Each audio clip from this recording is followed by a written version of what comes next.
বাড়ি গিয়ে বিজেপি কর্মীকে হুমকি, থানায় ডেকে মিথ্যে মামলা দেওয়ার হুঁশিয়ারি। কাঠগড়ায় ভূপতিনগর থানার ওসির হুমকি দেওয়ার ভিডিও ভাইরাল হলো, আর সেই ভিডিও নিয়েই শুরু হলো রাজনৈতিক চর্চা।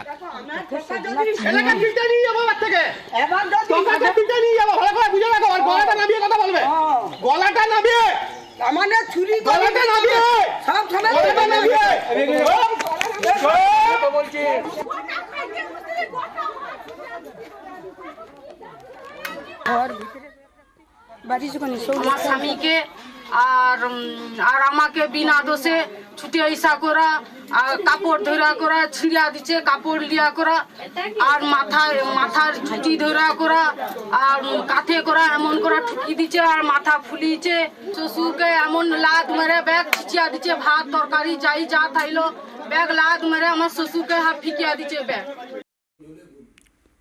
গোপাল পাঠক তিনি এসেই তৃণমূলকে বাঁচানোর কাজে উঠে পড়ে লেগেছেন।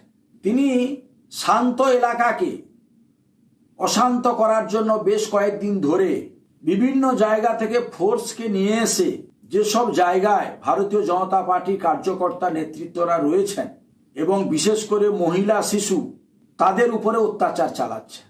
তো একজন আধিকারিক তিনি খাকি উর্দি পরে এই আচরণ করতে পারেন না, তাই তিনাকে একটু সতর্ক করতে চাই। বিজেপির বিধায়ক রবীন্দ্রনাথ বাবুর কথায় যদি ঠিক হয় এটা, তাহলে আমার মনে হয় যে কর্মীর বাড়িতে পুলিশ রেড করেছে ওই ভারতীয় জনতা পার্টির, সারা ভগবানপুর বিধানসভাতে মনে হয় একজনই ভারতীয় জনতা পার্টির কর্মী আছে, আর কেউ নেই। যে দুর্নীতি করবে, যে অন্যায় করবে, বিভিন্নভাবে মানুষকে শোষণ করবে, মানুষের উপর অত্যাচার করবে, পুলিশ বাংলার শান্তি শৃঙ্খলা রক্ষার ক্ষেত্রে গুরুত্বপূর্ণ ভূমিকা পালন করবে।